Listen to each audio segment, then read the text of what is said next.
Hello viewers, আশা করি সকলেই ভালো আছেন।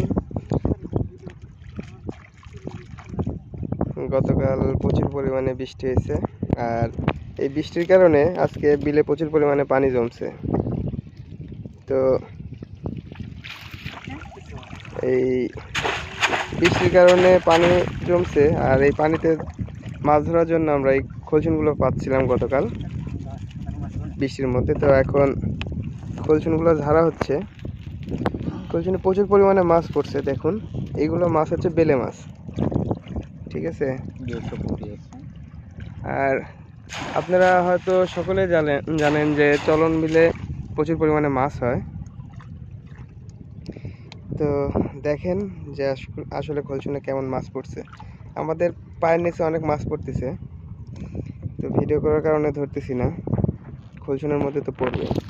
এইগুলো এক এক জায়গায় এক এক নাম। অবশ্যই কমেন্ট করে জানাবেন যে এইগুলো কোন এলাকায় কি নামে ডাকা হয়। আমাদের এলাকায় বলে, বগুড়ার লোক এগুলো কি বলে ভাই? কে? আইকাল আইকাল বলে? গ্রামের নাম এটা কি বলে? নাম এই জিনিসের নাম কি কয়? খোলসানি কয়। পুইটাটা তো হচ্ছে বড় পাশ।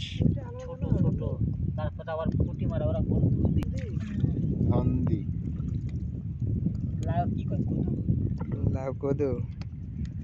এই কদু দিয়ে যদি বাইলে মাছ রান্না যায় তাহলে লাইলের মতো কি লাউয়ের মতন স্বাদ লাগবে না?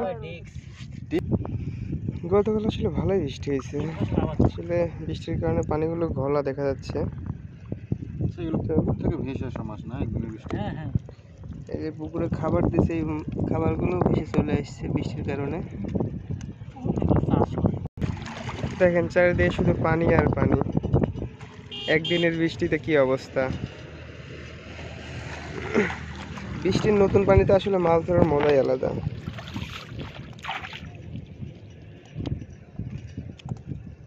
মাছ ধরতে কার কার ভালো লাগে অবশ্যই কমেন্ট করে জানাবেন।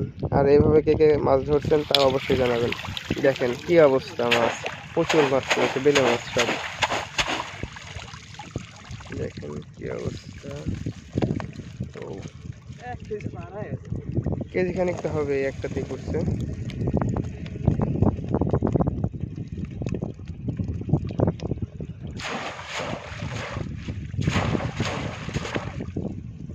এই বেলে মাছগুলো খুব সুস্বাদু হবে এখন।